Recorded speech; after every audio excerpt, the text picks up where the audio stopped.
दोस्तों नमस्कार, ये है मार्गदर्शन फॉर सिविल सर्विसेज। मैं अनुराग चौधरी। दोस्तों, भारतीय इतिहास के महत्वपूर्ण प्रश्नों के अभ्यास सेट में इस वीडियो में हम कंटिन्यू करेंगे प्राचीन भारत के इतिहास के अंतर्गत मौर्य साम्राज्य से संबंधित महत्वपूर्ण प्रश्नों का प्रैक्टिस सेट, जो आपके आगामी विभिन्न परीक्षाओं के लिए बहुत ही उपयोगी है। दोस्तों, प्रश्नों को सॉल्व करते समय हम उनकी व्याख्या भी करते चलेंगे ताकि आप प्रश्नों को आसानी से समझ सकें और परीक्षाओं की दृष्टि से कुछ अन्य महत्वपूर्ण तथ्यों को जान सकें। तो आइए शुरू करते हैं आज का वीडियो। मौर्य काल या मौर्य साम्राज्य से संबंधित महत्वपूर्ण प्रश्नों का प्रैक्टिस सेट। पहला प्रश्न है दोस्तों, सम्राट अशोक ने पत्थर के स्तंभों और पत्थर के तख्तों पर अपने कितने आदेश उत्कीर्ण करवाकर अपने राज्य के प्रमुख स्थानों पर स्थापित किया ताकि लोग तदनुसार आचरण कर सकें? ऑप्शन है 14, 16, 8 या 10। तो सही उत्तर क्या हो जाएगा? सही उत्तर 14, ऑप्शन ए। दोस्तों, अशोक के 14 शिलालेख विभिन्न लेखों का समूह है जो 8 भिन्न भिन्न स्थानों से प्राप्त किए गए हैं। इसमें अशोक की राजाज्ञाएं यानी शासनादेश उत्कीर्ण थे। अगला प्रश्न है, निम्नलिखित में से कौन सा भारत का प्राचीनतम राजवंश है? ऑप्शन है आपके वर्धन, कुषाण, मौर्य और गुप्त। तो इसमें से आपको बताना है कि भारत का प्राचीनतम राजवंश कौन सा है। तो सही उत्तर है मौर्य। दोस्तों, आप जान लीजिए कि दिए गए राजवंशों में से मौर्य राजवंश भारत का प्राचीनतम राजवंश है और इसकी स्थापना चंद्रगुप्त मौर्य ने की थी। अगला प्रश्न है, अशोक ने बौद्ध धर्म के प्रचार के लिए विदेशों में किसको भेजा था? ऑप्शन है प्रवर्तक, इनमें से कोई नहीं, संघमित्रा या मिनांडर। तो सही उत्तर आपका हो जाएगा ऑप्शन सी, संघमित्रा। दोस्तों, आप जान लीजिए कि अशोक बौद्ध धर्म का समर्थक था। उसने बौद्ध धर्म के प्रचार के लिए अनेक भिक्षुओं को नियुक्त किया था। इसी क्रम में उसने अपने पुत्र महेंद्र और पुत्री संघमित्रा को श्रीलंका में बौद्ध धर्म के प्रचार के लिए भेजा था। अगला प्रश्न है, अशोक ने इन सभी में से कौन सा धर्म अपनाया था? ऑप्शन है बौद्ध, जैन, इस्लाम या ईसाई। तो सही उत्तर है बौद्ध धर्म। दोस्तों, आप जान लीजिए ईसा पूर्व 261 में कलिंग विजय के उपरांत अशोक ने बौद्ध धर्म अपनाया था। इसका प्रमाण भाब्रू लघु स्तंभ लेख से मिलता है। इसमें अशोक बुद्ध धम्म संघ का अभिवादन करता है। अगला प्रश्न है, किस स्थान के निकट प्रसिद्ध कलिंग युद्ध लड़ा गया था? आपको बताना है। ऑप्शन है उदयगिरी, ढौली, बालासोर या बाराबंकी। तो सही उत्तर क्या हो जाएगा? ढौली या धौली, ऑप्शन बी। दोस्तों, कलिंग युद्ध प्राचीन काल में कलिंग प्रांत में ढौली या धौली नामक स्थान के निकट लड़ा गया था। इस स्थान से दीर्घ शिलालेख प्राप्त हुआ है। अगला प्रश्न है, सारनाथ का लायन कैपिटल किस शासक से संबंधित है? तो आप जानते हैं सारनाथ का जो लायन कैपिटल है ये अशोक से संबंधित है। ऑप्शन बी आपका सही उत्तर है। दोस्तों, सारनाथ का जो सिंह स्तंभ है ये अशोक से संबंधित है और ये अशोक के शासनकाल में निर्मित हुआ था। अगला प्रश्न है, अशोक ने अपने शिलालेखों में अपने समकालीन दक्षिण के किस राज्य का उल्लेख नहीं किया था? ऑप्शन है आपके चोल, पांड्य, कुषाण और जो है केरल पुत्र। तो सही उत्तर है कुषाण। देखिए, ऑप्शन सी आपका सही उत्तर हो जाएगा। अशोक के दूसरे बृहद शिलालेख में सुदूर दक्षिण के चोल, पांड्य, सत्यपुत्र और केरल पुत्र राज्यों का उल्लेख मिलता है, लेकिन कुषाण का उल्लेख उसमें नहीं मिलता है। ऑप्शन सी आपका सही उत्तर हो जाएगा। अगला प्रश्न है, मौर्य साम्राज्य में प्रचलित मुद्रा का नाम क्या था? आपको बताना है। ये प्रश्न भी बहुत ही महत्वपूर्ण है। ऑप्शन है पड़, तोल, काकड़ी, दिनार या इनमें से कोई नहीं। तो सही उत्तर हो जाएगा पड़, ऑप्शन ए। दोस्तों, आप जान लीजिए मौर्य साम्राज्य में प्रचलित मुद्रा पड़ थी। चांदी के सिक्कों को कासारपण या धरण कहा जाता था। तांबे के सिक्के माशक कहलाते थे। काकड़ भी तांबे का छोटा सिक्का होता था। अगला प्रश्न है, निम्नांकित में से कौन मौर्य वंश का शासक नहीं है? अजात शत्रु, चंद्रगुप्त मौर्य, अशोक या बिंदुसार। तो सही उत्तर अजात शत्रु। दोस्तों, अजात शत्रु जो है ये हर्यक वंश का शासक था। इसने 492 से 460 ईसा पूर्व तक मगध पर शासन किया था। इसका उपनाम यानी अजातशत्रु का उपनाम कुणिक था और ये बिंबिसार का पुत्र था। अगला प्रश्न है, निम्नलिखित में से कौन अशोक का उत्तराधिकारी था? ऑप्शन है कुणाल, बिंदुसार, राहुल या इनमें से कोई नहीं। तो सही उत्तर है कुणाल, ऑप्शन ए। दोस्तों आप जान लीजिए, बहुत ही महत्वपूर्ण प्रश्न है कि पुराणों और बौद्ध ग्रंथ दिव्यावधान के अनुसार अशोक का उत्तराधिकारी कुणाल था, बिंदुसार अशोक के पिता थे और राहुल गौतम बुद्ध के पुत्र थे। अगला प्रश्न है पाटलिपुत्र। दोस्तों जो मगध साम्राज्य की राजधानी थी पाटलिपुत्र, निम्नलिखित में से किस नदियों के संगम पर बसा है? तो सही उत्तर हो जाएगा गंगा और सोन, ऑप्शन सी। दोस्तों यहाँ पर जान लीजिए कि पाटलिपुत्र गंगा और सोन नदियों के संगम पर बसा था। अगला प्रश्न है चंद्रगुप्त मौर्य का पुत्र कौन था? बिंदुसार, चंद्रगुप्त द्वितीय, अशोक या बिंबिसार? तो सही उत्तर आपका हो जाएगा बिंदुसार, ऑप्शन ए। दोस्तों आप जान लीजिए बिंदुसार सम्राट चंद्रगुप्त मौर्य का पुत्र था। बिंदुसार को अमित्र घात भी कहा जाता है। अगला प्रश्न है बिंदुसार का पुत्र कौन था? तो आप जान लीजिए बिंदुसार का पुत्र जो है ये अशोक था। ये देखिए ऑप्शन ए आपका सही उत्तर हो जाएगा। अशोक मौर्य राजवंश का महान सम्राट था और ये बिंदुसार का पुत्र था। अगला प्रश्न है कि अशोक की प्रशासनिक नीति में भारी परिवर्तन किस घटना से आया था? ऑप्शन है तीसरी बौद्ध परिषद, कलिंग युद्ध, बौद्ध धर्म को अपनाना या मिशनरी को सिलोन भेजना? तो सही उत्तर क्या हो जाएगा? दोस्तों कलिंग युद्ध की घटना, ऑप्शन बी जो हो जाएगा ये आपका सही उत्तर हो जाएगा। कैसे? आप जान लीजिए कि अशोक की प्रशासनिक नीति में भारी परिवर्तन कलिंग युद्ध की घटना के बाद आया था। कलिंग युद्ध के बाद अशोक द्वारा भेरी घोष की नीति का त्याग कर धम्म घोष की नीति को अपनाया गया था। अगला प्रश्न है कलिंग युद्ध किस वर्ष में हुआ था? आपको बताना है 261 बीसी, 263 बीसी, 232 बीसी या 240 बीसी? तो सही उत्तर है 261 ईसा पूर्व, ऑप्शन ए। दोस्तों कलिंग युद्ध अशोक के राज्याभिषेक के 8 वर्ष बाद यानी 261 ईसा पूर्व में हुआ था। ऑप्शन ए आपका सही उत्तर हो जाएगा।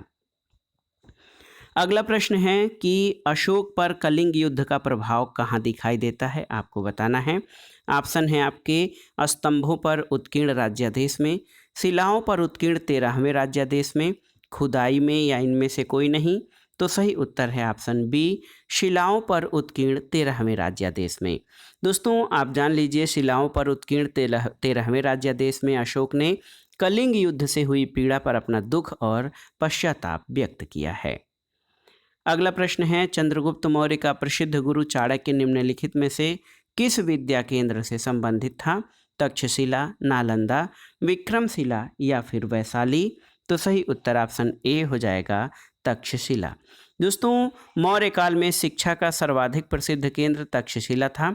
यहाँ विश्व भर से लोग पढ़ने आते थे और ये वर्तमान इस्लामाबाद यानी पाकिस्तान की राजधानी से कुछ ही दूर पर उत्तर पश्चिम में स्थित है। अगला प्रश्न है दोस्तों मौर्य काल के दौरान शिक्षा का सबसे प्रसिद्ध केंद्र कौन सा था? उज्जैन, वल्लभी, नालंदा या तक्षशिला? तो सही उत्तर क्या हो जाएगा? दोस्तों आप जान लीजिए मौर्य काल में शिक्षा का सर्वाधिक प्रसिद्ध केंद्र तक्षशिला था। ऑप्शन डी आपका सही उत्तर है। अगला प्रश्न है मौर्य वंश के तत्काल बाद किस वंश ने आकर मगध राज्य पर शासन किया था? सातवाहन, शुंग, नंद या कण्व? तो सही उत्तर है शुंग वंश। अंतिम मौर्य सम्राट बृहद्रथ की हत्या करके पुष्यमुत्र शुंग द्वारा 184 ईसा पूर्व में शुंग वंश की स्थापना की गई थी। तो याद रखिएगा मौर्य वंश के तत्काल बाद शुंग वंश ने मगध पर शासन किया था। अगला प्रश्न है निम्नलिखित में से राज्य के सप्तांग सिद्धांत के अनुसार राज्य का 7वां अंग कौन सा था? जनपद, दुर्ग, मित्र और कोश में से? तो सही उत्तर क्या हो जाएगा? सही उत्तर मित्र हो जाएगा। ऑप्शन सी आपका सही उत्तर है। दोस्तों आप जान लीजिए कि सुहृद यानी मित्र राज्य के सप्तांग सिद्धांत के अनुसार राज्य का 7वां अंग है और सुहृद या मित्र राज्य के कान हैं। राजा के मित्र शांति और युद्धकाल दोनों में उसकी सहायता करते हैं। राज्य का सप्तांग सिद्धांत जो है कौटिल्य द्वारा वर्णित किया गया है। इसके 7 अंग हैं: स्वामी, आमात्य, जनपद, दुर्ग, दंड, कोश और मित्र। अगला प्रश्न है, निम्नलिखित में से किसकी तुलना मैकियावेली के प्रिंस से की जा सकती है? तो सही उत्तर कौटिल्य का अर्थशास्त्र। आप जान लीजिए दोस्तों, अर्थशास्त्र जो है कौटिल्य रचित है और इसमें शासन के सिद्धांतों पर जो है महत्वपूर्ण वर्णन किया गया है। इसकी तुलना मैकियावेली की रचना द प्रिंस से की जाती है। अगला प्रश्न है, अशोक ने किस बौद्ध साधु से प्रभावित होकर बौद्ध धर्म अपनाया था? तो सही उत्तर कौन सा हो जाएगा? Upagupta, option B. दोस्तों, दिव्यावदान अशोक को बौद्ध धर्म में दीक्षित करने का श्रेय उपगुप्त नामक बौद्ध भिक्षु को देता है। तो दिव्यावदान एक ग्रंथ है। इसमें कहा गया है कि अशोक ने उपगुप्त से प्रभावित होकर बौद्ध धर्म अपनाया था। अगला प्रश्न है, कालसी प्रसिद्ध है किसके लिए? देखिए, बौद्ध चैत्यों के लिए, फारसी सिक्कों के कारण, अशोक के शिलालेख के कारण या गुप्तकालीन मंदिरों के लिए? तो सही उत्तर अशोक के शिलालेख के कारण। दोस्तों, कालसी उत्तराखंड के देहरादून जिले में है। यहाँ से अशोक का बृहद शिलालेख मिला है, इसलिए कालसी का ऐतिहासिक महत्व है। अगला प्रश्न है, देखिए, निम्नलिखित में से किस स्रोत में अशोक के राज्यकाल में तृतीय बौद्ध संगीति होने का उल्लेख मिलता है? अशोक के अभिलेख, दीपवंश, महावंश और दिव्यावदान। इसमें से किसमें जो है अशोक के राज्यकाल में तृतीय बौद्ध संगीति होने का जो है साक्ष्य मिलता है? तो सही उत्तर है दीपवंश और महावंश, ऑप्शन बी। तो ऑप्शन बी आपका सही उत्तर हो जाएगा। सिंहली अनुश्रुतियों दीपवंश और महावंश के अनुसार अशोक के राज्यकाल में पाटलिपुत्र में बौद्ध धर्म की तृतीय संगीति हुई थी और इसकी अध्यक्षता मोगलिपुत्र तिस्स नामक बौद्ध भिक्षु के द्वारा की गई थी। अगला प्रश्न है, बिंदुसार के शासन में अशांति कहाँ थी? आपको बताना है। उज्जैनी, पुष्कलावती, तक्षशिला या राजगृह? तो सही उत्तर क्या हो जाएगा? Taxila, option C. दोस्तों, आप जान लीजिए कि चंद्रगुप्त मौर्य के उत्तराधिकारी और उसके पुत्र बिंदुसार के शासनकाल में तक्षशिला में विद्रोह हुआ था और उसने अशोक को कुमारामात्य बनाकर वहां का विद्रोह दबाने के लिए भेजा था। अगला प्रश्न है कि अशोक के अधीन मौर्य राजतंत्र का सबसे सही वर्णन कौन सा होगा? प्रबुद्ध स्वेच्छाचारी शासन, केंद्रीकृत एकाधिपत्य, प्राच्य स्वेच्छाचारी शासन या निर्देशित लोकतंत्र? तो सही उत्तर है प्रबुद्ध स्वेच्छाचारी शासन, ऑप्शन ए। देखिए, बहुत ही महत्वपूर्ण प्रश्न है। अशोक के अधीन मौर्य राजतंत्र प्रबुद्ध स्वेच्छाचारी शासन पर आधारित था। अगला प्रश्न है दोस्तों, निम्नलिखित मौर्य शासक बौद्ध धर्म के अनुयायी थे कौन? चंद्रगुप्त, अशोक, बिंदुसार और दशरथ? इसमें कूट के आधार पर आपको सही उत्तर का चयन करना है कि कौन से शासक बौद्ध धर्म के अनुयायी थे। तो सही उत्तर है अशोक और दशरथ, यानी ऑप्शन डी 2 और 4। दोस्तों, मौर्य शासकों में अशोक और उसका पौत्र दशरथ जो हैं ये बौद्ध धर्म के अनुयायी थे। दशरथ भी अशोक की तरह देवनामप्रिय की उपाधि धारण करता था। अगला प्रश्न है, निम्नलिखित वक्तव्यों में से कौन सा वक्तव्य अशोक के प्रस्तर स्तंभों के बारे में गलत है? आपको बताना है। इन पर बढ़िया पॉलिश है, ये अखंड हैं, स्तंभों का सैप्ट सुंडाकार है और ये स्थापत्य संरचना के भाग हैं। तो इसमें से गलत आपको बताना है। तो सही उत्तर आपका हो जाएगा ऑप्शन डी। कौन सा गलत है? कि ये स्थापत्य संरचना के भाग हैं। दोस्तों, अशोक के प्रस्तर स्तंभ स्थापत्य संरचना के भाग नहीं बल्कि ये पृथक संरचनाएं हैं और इन पर बढ़िया पॉलिश है, ये अखंड हैं और स्तंभों का सैप्ट सुंडाकार है। ये अशोक के प्रस्तर स्तंभों के बारे में सही हैं। अगला प्रश्न है, निम्नलिखित में से किस उभारदार मूर्तिशिल्प यानी रिलीफ स्कल्पचर शिलालेख में अशोक के प्रस्तर रूप चित्र के साथ राणियो अशोक यानी राजा अशोक उल्लिखित है? ऑप्शन है कंगनहल्ली, सांची, शाहबाजगढ़ी या सोहगौरा? तो सही उत्तर है ऑप्शन ए कंगनहल्ली। कर्नाटक के कुलबर्गी या कालबुर्गी जिले में भीमा नदी के किनारे कंगनहल्ली में बौद्ध स्तूप है। यहाँ पर सम्राट अशोक का रानी के साथ प्रस्तर पर रूप चित्र उत्कीर्ण किया गया है, जिसके नीचे राणियों अशोक या राजा अशोक लिखा गया है। अगला प्रश्न है सूची 1 का सूची 2 से मिलान करना है और दिए गए कोट से सही उत्तर का चयन करना है। देखिए, कौशाम्बी में घोषिताराम मठ स्थित है, कुशीनगर में राणा भर स्तूप है, सारनाथ में आपका जान लीजिए धमेख स्तूप निर्मित है और श्रावस्ती में सहेत महेत स्तूप या स्मारक है। तो सही मिलान क्या हो जाएगा? 2 3 1 4 मिलान करिए, 2 3 1 4 ऑप्शन सी आपका सही उत्तर हो जाएगा। अगला प्रश्न भी सूची 1 का सूची 2 से मिलान करने के लिए दिया गया है और आपको सही मिलान करना है। चंद्रगुप्त, तो यहाँ पर आप देख लीजिए दोस्तों, चंद्रगुप्त को यूनानी जो इतिहासकारों ने सेंड्रोकोट्टस कहा है। बिंदुसार का एक अन्य नाम अमित्रघात है। अशोक को पियदस्सी या देवनाम पियदर्शी कहा गया है और चाणक्य का एक नाम विष्णुगुप्त है। तो इस तरह से सही मिलान आपका हो जाएगा 2 3 1 4। तो 2 3 1 4 ऑप्शन सी इस प्रश्न का सही उत्तर हो जाएगा। अगला प्रश्न है निम्नलिखित में से किस शासक ने अपनी प्रजा को इस अभिलेख के माध्यम से परामर्श दिया? कोई भी व्यक्ति जो अपने संप्रदाय को महिमा मंडित करने की दृष्टि से अपने धार्मिक संप्रदाय की प्रशंसा करता है या अपने संप्रदाय के प्रति अत्यधिक भक्ति के कारण अन्य संप्रदायों की निंदा करता है, वो अपितु अपने संप्रदाय को गंभीर रूप से हानि पहुंचाता है। ऑप्शन है अशोक, समुद्रगुप्त, हर्षवर्धन या कृष्णदेव राय। तो सही उत्तर है अशोक, ऑप्शन ए। दोस्तों, आप जान लीजिए कि ये परामर्श अशोक ने अपने 12वें शिलालेख में दिया है। अगला प्रश्न है अशोक के प्रमुख शिलालेख यानी रॉक एडिक्ट्स संगम राज्य के विषय में हमें बताते हैं, उनमें से कौन शामिल है? कौन कौन से अभिलेख जो हैं अशोक के संगम राज्य के बारे में बताते हैं? तो दूसरा और 13वां शिलालेख। दोस्तों याद रखिएगा, अशोक के दूसरे बृहद शिलालेख में संगम राज्यों चोल और पांड्य सहित सत्यपुत्र, केरलपुत्र, ताम्रपर्णी की सूचना मिलती है। इसके अलावा 13वें बृहद शिलालेख में चोल, पांड्य और ताम्रपर्णी का उल्लेख हुआ है। अगला प्रश्न है निम्नलिखित में से किस दक्षिणी राज्य का उल्लेख अशोक के अभिलेखों में नहीं है? चोल, पांड्य, सत्यपुत्र या सातवाहन। तो सही उत्तर क्या हो जाएगा? दोस्तों सही उत्तर हो जाएगा आपका सातवाहन, ऑप्शन डी। याद रखिएगा, अशोक के अभिलेखों में दक्षिणी राज्य सातवाहन का उल्लेख नहीं है। अगला प्रश्न है दोस्तों, निम्नलिखित प्राचीन भारतीय अभिलेखों में से कौन सा एक खाद्यान्न को देश में संकट काल में उपयोग के लिए सुरक्षित रखने के बारे में प्राचीनतम शाही आदेश है? सोहगौरा ताम्रपत्र, अशोक का रुम्मनदेही अभिलेख, प्रयाग प्रशस्ति या चंद्र का महरौली स्तंभ शिलालेख। तो सही उत्तर है सोहगौरा ताम्रपत्र।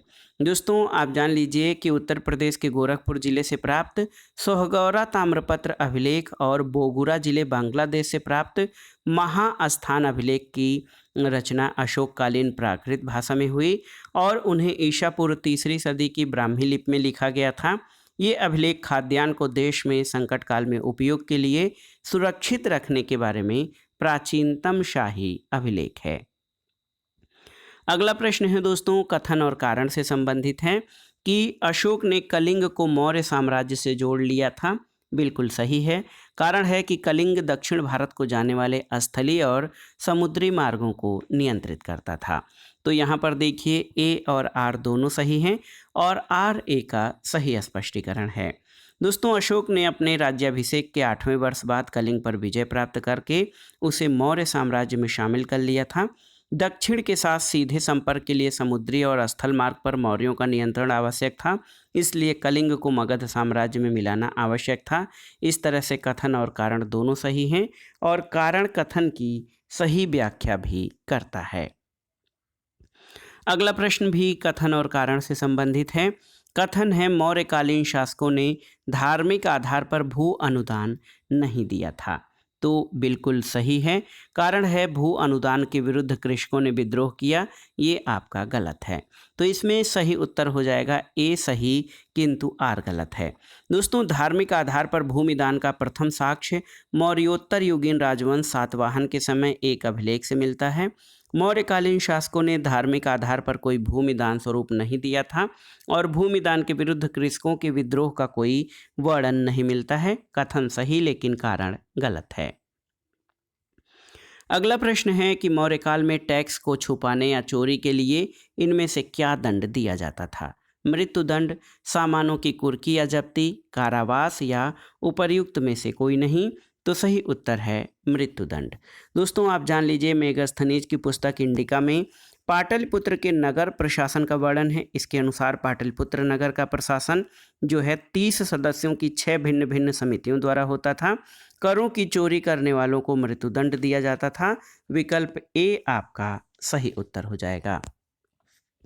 अगला प्रश्न है वर्तमान नगर पालिका प्रशासन का कौन सा कार्य है जो मौर्य काल से जारी है? आपको बताना है। बहुत ही महत्वपूर्ण प्रश्न है। ऑप्शन है नापतौल के बांटों का निरीक्षण, वस्तुओं की कीमतें निर्धारित करना, जन्म मृत्यु का पंजीकरण और शिल्पकारों का संरक्षण। तो सही उत्तर है जन्म मृत्यु का पंजीकरण। दोस्तों, मेगास्थनीज ने पाटलिपुत्र के नगर परिषद की 5-5 सदस्यों वाली जो 6 समितियों का उल्लेख किया है, उसमें से तीसरी समिति जन्म मृत्यु पंजीकरण का हिसाब रखती थी और वर्तमान में भी ये कार्य नगरपालिका प्रशासन द्वारा किया जाता है। अगला प्रश्न है मौर्य नरेशों के बारे में निम्नलिखित में से कौन सा कथन सही है? उन्होंने विकास किया था संस्कृति, कला और साहित्य का, सोने के सिक्कों का, प्रांतीय विभाजन का या हिंदुकुश तक साम्राज्य का। तो सही उत्तर है ए, सी और डी। देखिए ऑप्शन डी आपका सही उत्तर हो जाएगा। दोस्तों, मौर्य सम्राटों ने संस्कृति, कला और साहित्य के विकास में बहुत ही महत्वपूर्ण भूमिका अदा की। चंद्रगुप्त मौर्य का साम्राज्य उत्तर पश्चिम में ईरान की सीमा से लेकर दक्षिण में वर्तमान उत्तरी कर्नाटक तक फैला हुआ था। पूर्व में मगध से लेकर पश्चिम में सौराष्ट्र और सोपारा तक का संपूर्ण प्रदेश उनके साम्राज्य के अधीन था। और इतिहासकार हैं स्मिथ, इनके अनुसार हिंदुकुश पर्वत भारत की वैज्ञानिक सीमा थी। अशोक के अभिलेखों में मौर्य साम्राज्य के 5 प्रांत मिलते हैं: उत्तरापक्ष, उत्तरापथ, अवंतिरठ, कलिंग, दक्षिणापथ, प्राच्य या पूर्वी प्रदेश। लेकिन स्वर्ण सिक्कों को भारत में प्रचलित करने का श्रेय इंडो ग्रीक या हिंद यवन शासकों को है। इसलिए मौर्य नरेश के बारे में, मौर्य शासकों के बारे में सोने के सिक्कों के अलावा अन्य सभी कथन सही हैं।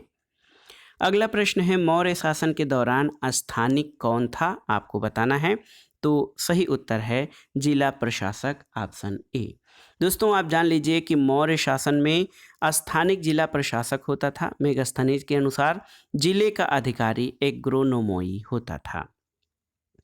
अगला प्रश्न है मौर्य काल में एग्रोनोमोई अधिकारी निम्नलिखित में से किस क्षेत्र से संबंधित थे? मापतौल, प्रशासन प्रबंधन, मार्ग निर्माण और राजस्व प्रबंधन। तो सही उत्तर क्या हो जाएगा? दोस्तों, सही उत्तर आपका हो जाएगा ये मार्ग निर्माण, ऑप्शन सी। देखिए दोस्तों, मौर्य काल में एग्रोनोमोई अधिकारी राजस्व का संग्रह, सिंचाई सुविधाओं का पर्यवेक्षण, न्यायिक प्रशासन और भूमि की माप, सड़कों पर 10 स्टेडिया की दूरी पर पत्थर लगवाना, सड़कों का रखरखाव से संबंधित था। इस तरह मार्ग निर्माण उसका प्रमुख कार्य प्रतीत होता है। लेकिन लोक सेवा आयोग ने इस प्रश्न का उत्तर मार्ग निर्माण माना है। कहीं कहीं पर एग्रोनोमोई को प्रशासन प्रबंधन का कार्य करने वाला अधिकारी भी माना जाता है। अगला प्रश्न है पंकोदक सन्निरोधे मौर्य प्रशासन द्वारा लिया जाने वाला जुर्माना था किस लिए? पीने के पानी को गंदा करने पर, सड़क पर कीचड़ फैलाने पर, कूड़ा फेंकने पर या मंदिर को गंदा करने पर। तो सही उत्तर क्या हो जाएगा? सही उत्तर सड़क पर कीचड़ फैलाने को, ऑप्शन बी। दोस्तों, पंकोदक सन्निरोध है मौर्य प्रशासन में सड़क पर जल और कीचड़ इकट्ठा करने या कीचड़ फेंकने के कारण लिया जाने वाला जुर्माना था। अगला प्रश्न है कौटिल्य के अर्थशास्त्र के अनुसार मौर्यकालीन न्यायिक व्यवस्था में निम्नलिखित न्यायालय अस्तित्व में थे: धर्म महामात्र, धर्मस्थीय, रज्जुक और कंटक शोधन। तो इसमें से कौन कौन से न्यायालय अस्तित्व में थे? तो धर्मस्थी और कंटक शोधन 2 और 4 ऑप्शन डी हो जाएगा।